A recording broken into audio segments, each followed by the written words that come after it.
Winter makes me feel lonely. That's why I chose this tale. It reminds me not to wish away the present in pursuit of the future. I've often struggled to appreciate what I have when I have it. This short, enchanting story, with its touch of magical realism, has a way of helping me reconnect with the here and now. So let's settle in and begin. You are listening to The Fir Tree by Hans Christian Andersen. Out in the woods stood a nice little fir tree. The place he had was a very good one. The sun shone on him. As to fresh air, there was enough of that, and round him grew many large-sized comrades, pines as well as firs. But the little fir wanted so very much to be a grown-up tree. He did not think of the warm sun and of the fresh air. He did not care for the little cottage children that ran about and prattled when they were in the woods looking for wild strawberries. The children often came with a whole pitcher full of berries, or a long row of them, threaded on a straw, and sat down near the young tree and said, "Oh, how pretty he is! What a nice little fir!" But this was what the tree could not bear to hear. At the end of a year, he had shot up a good deal, and after another year, he was another long bit taller. For with fir trees, one can always tell by the shoots how many years old they are. "Oh, were I but such a high tree as the others are," sighed he. "Then I should be able to spread out my branches, and with the tops to look into the wide world. Then would the birds build nests among my branches, and when there was a breeze, I could bend with as much stateliness as the others." Neither the sunbeams, nor the birds, nor the red clouds which morning and evening sailed above him, gave the little tree any pleasure. In winter, when the snow lay glittering on the ground, a hare would often come leaping along and jump right over the little tree. Oh, that made him so angry. But 2 winters were past, and in the third the tree was so large that the hare was obliged to go round it. To grow and grow, to get older and be tall, thought the tree. That, after all, is the most delightful thing in the world. In autumn, the woodcutters always came and felled some of the largest trees. This happened every year, and the young fir tree that had now grown to a very comely size trembled at the sight, for the magnificent great trees fell to the earth with noise and cracking. The branches were lopped off, and the trees looked long and bare. They were hardly to be recognized, and then they were laid in carts, and the horses dragged them out of the wood. Where did they go to? What became of them? In spring, when the swallows and the storks came, the tree asked them, "Don't you know where they have been taken? Have you not met them anywhere?" The swallows did not know anything about it, but the stork looked musing, nodded his head, and said, "Yes, I think I know. I met many ships as I was flying hither from Egypt. On the ships were magnificent masts, and I venture to assert that it was they that smelt so of fir. I may congratulate you, for they lifted themselves on high most majestically. Oh, were I but old enough to fly across the sea! But how does the sea look in reality? What is it like?" "That would take a long time to explain," said the stork, and with these words off he went. "Rejoice in thy growth," said the sunbeams. "Rejoice in thy vigorous growth, and in the fresh life that moveth within thee." And the wind kissed the tree, and the dew wept tears over him. But the fir understood it not. When Christmas came, quite young trees were cut down, trees which often were not even as large or of the same age as this fir tree, who could never rest but always wanted to be off. These young trees, and they were always the finest looking, retained their branches. They were laid on carts, and the horses drew them out of the wood. "Where are they going to?" asked the fir. "They are not taller than I." There was one indeed that was considerably shorter. "And why do they retain all their branches? Whither are they taken?" We know," chirped the sparrows. "We have peeped in at the windows in the town below. We know whither they are taken. The greatest splendor and the greatest magnificence one can imagine await them. We peeped through the windows and saw them planted in the middle of the warm room and ornamented with the most splendid things, with gilded apples, with gingerbread, with toys, and many hundred lights." "And then?" asked the fir tree, trembling in every bough. "And then? What happens then?" "We did not see anything more. It was incomparably beautiful." "I would fain know if I am destined for so glorious a career," cried the tree, rejoicing. "That is still better than to cross the sea. What a longing do I suffer! Were Christmas but come, I am now tall, and my branches spread like the others that were carried off last year. Oh, were I but already on the cart! Were I in the warm room with all the splendor and magnificence? Yes, then something better, something still grander, will surely follow. Or wherefore should they thus ornament me? Something better, something still grander must follow. But what? Oh, how I long, how I suffer! I do not know myself what is the matter with me. Rejoice in our presence, said the air in the sunlight. Rejoice in thy own fresh youth. But the tree did not rejoice at all. He grew and was green both winter and summer. People that saw him said, "What a fine tree!" And towards Christmas he was one of the first that was cut down. The axe struck deep into the very pith. The tree fell to the earth with a sigh. He felt a pang. It was like a swoon. He could not think of happiness, for he was sorrowful at being separated from his home, from the place where he had sprung up. He well knew that he should never see his dear old comrades, the little bushes and flowers around him any more, perhaps not even the birds. The departure was not at all agreeable.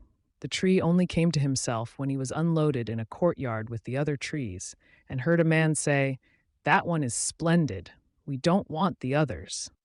Then 2 servants came in rich livery and carried the fir tree into a large and splendid drawing room. Portraits were hanging on the walls, and near the white porcelain stove stood 2 large Chinese vases with lions on the covers. There, too, were large easy chairs, silken sofas, large tables full of picture books and full of toys, worth hundreds and hundreds of crowns. At least the children said so. And the fir tree was stuck upright in a cask that was filled with sand, but no one could see that it was a cask, for green cloth was hung all round it, and it stood on a large gaily colored carpet. Oh, how the tree quivered! What was to happen? The servants, as well as the young ladies, decorated it. On one branch there hung little nets cut out of colored paper, and each net was filled with sugar plums, and among the other boughs, gilded apples and walnuts were suspended, looking as though they had grown there, and little blue and white tapers were placed among the leaves. Dolls that looked for all the world like men, the tree had never beheld such before, were seen among the foliage, and at the very top a large star of gold tinsel was fixed. It was really splendid, beyond description splendid. "This evening," they all said. "How it will shine this evening!" Oh, thought the tree, if the evening were but come, if the tapers were but lighted, and then I wonder what will happen. Perhaps the other trees from the forest will come to look at me. Perhaps the sparrows will beat against the window panes. I wonder if I shall take root here, and winter and summer stand covered with ornaments. He knew very much about the matter, but he was so impatient that for sheer longing he got a pain in his back, and this with trees is the same thing as a headache with us. The candles were now lighted. What brightness! What splendor! The tree trembled so in every bough that one of the tapers set fire to the foliage. It blazed up famously. "Help! Help!" cried the young ladies, and they quickly put out the fire. Now the tree did not even dare tremble. What a state he was in! He was so uneasy lest he should lose something of his splendor that he was quite bewildered amidst the glare and brightness, when suddenly both folding doors opened and a troop of children rushed in as if they would upset the tree. The older persons followed quietly. The little ones stood quite still. But it was only for a moment. Then they shouted that the whole place re-echoed with their rejoicing. They danced round the tree, and one present after the other was pulled off. "What are they about?" thought the tree. "What is to happen now?" And the lights burned down to the very branches, and as they burned down, they were put out one after the other, and then the children had permission to plunder the tree. So they fell upon it with such violence that all its branches cracked. If it had not been fixed firmly in the ground, it would certainly have tumbled down. The children danced about with their beautiful playthings. No one looked at the tree except the old nurse, who peeped between the branches, but it was only to see if there was a fig or an apple left that had been forgotten. A story, cried the children, drawing a little fat man towards the tree. He seated himself under it and said, "Now we are in the shade, and the tree can listen too. But I shall tell only one story. Now, which will you have, that about Ivedi Avidi or about Humpy Dumpy, who tumbled downstairs and yet after all came to the throne and married the princess?" "Ivedy avedy," cried some. "Humpy Dumpy," cried the others. There was such a bawling and screaming. The fir tree alone was silent, and he thought to himself, "Am I not to bawl with the rest? Am I to do nothing whatever?" For he was one of the company and had done what he had to do. And the man told about Humpy Dumpy that tumbled down, who notwithstanding came to the throne and at last married the princess. And the children clapped their hands and cried, "Oh, go on, do go on." They wanted to hear about Ivedy Avedy too, but the little man only told them about Humpy Dumpy. The fir tree stood quite still and absorbed in thought. The birds in the wood had never related the like of this. Humpy Dumpy fell downstairs, and yet he married the princess. Yes, yes, that's the way of the world, thought the fir tree, and believed it all, because the man who told the story was so good-looking. Well, well, who knows, perhaps I may fall downstairs too, and get a princess as wife. And he looked forward with joy to the morrow, when he hoped to be decked out again with lights, playthings, fruits, and tinsel. I won't tremble tomorrow, thought the fir tree. I will enjoy to the full all my splendor. Tomorrow I shall hear again the story of Humpy Dumpy, and perhaps that of Ivedy Avedy too. And the whole night the tree stood still and in deep thought. In the morning the servant and the housemaid came in. Now then the splendor will begin again, thought the fear. But they dragged him out of the room and up the stairs into the loft, and here, in a dark corner where no daylight could enter, they left him. What's the meaning of this? Thought the tree. What am I to do here? What shall I hear now, I wonder? And he leaned against the wall, lost in reverie. Time enough had he too for his reflections, for days and nights passed on, and nobody came up, and when at last somebody did come, it was only to put some great trunks in a corner out of the way. There stood the tree quite hidden. It seemed as if he had been entirely forgotten. "'Tis now winter out of doors," thought the tree. "The earth is hard and covered with snow. Men cannot plant me now, and therefore I have been put up here under shelter till the springtime comes. How thoughtful that is! How kind man is, after all! If it only were not so dark here and so terribly lonely. Not even a hare. And out in the woods it was so pleasant when the snow was on the ground, and the hare leaped by. Yes, even when he jumped over me. But I did not like it then. It is really terribly lonely here."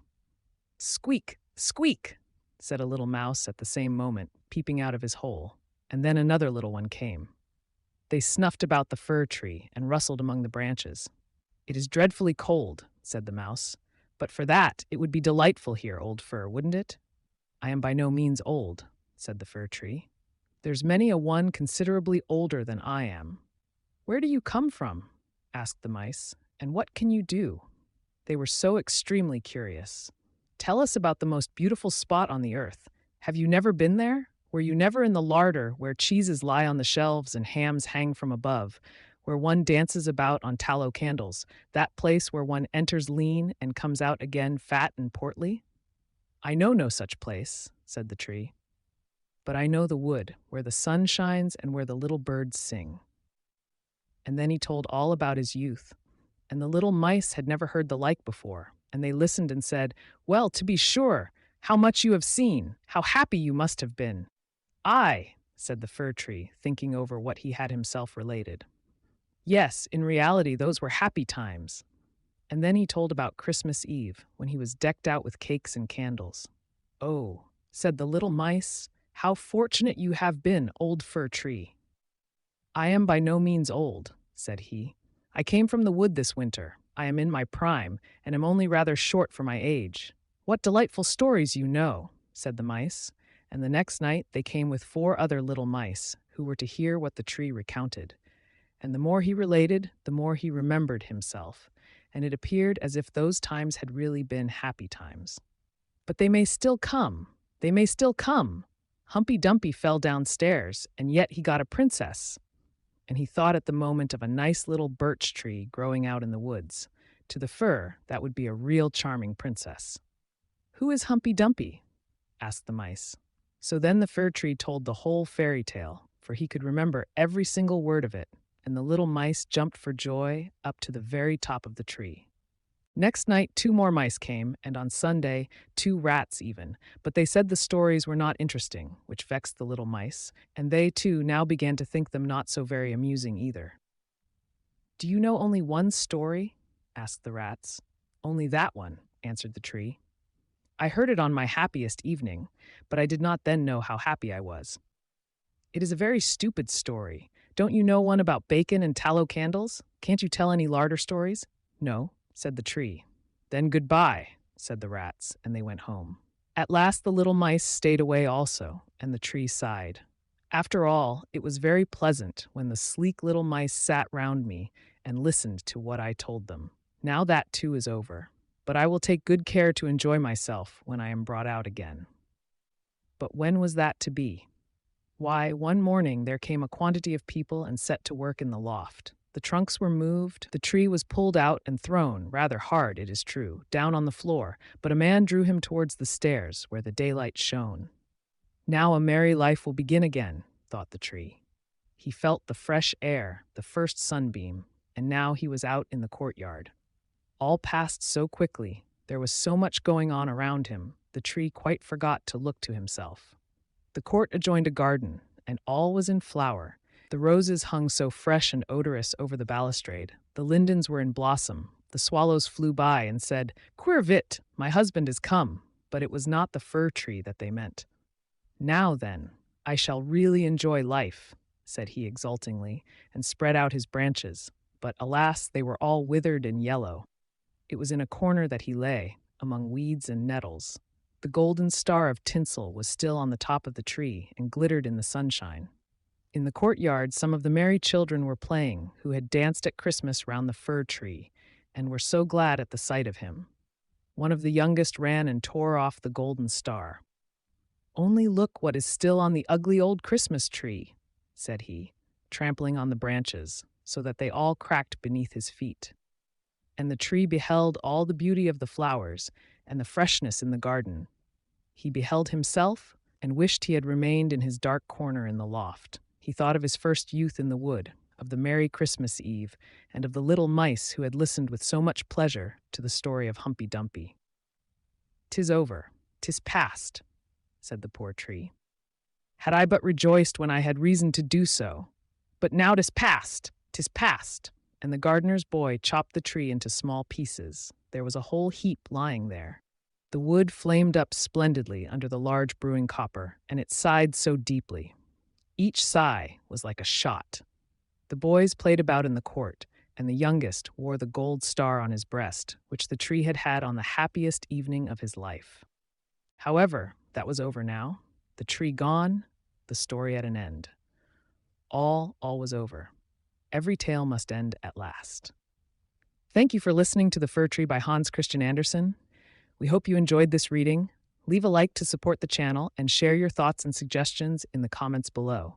Be sure to subscribe so you won't miss the next book upload.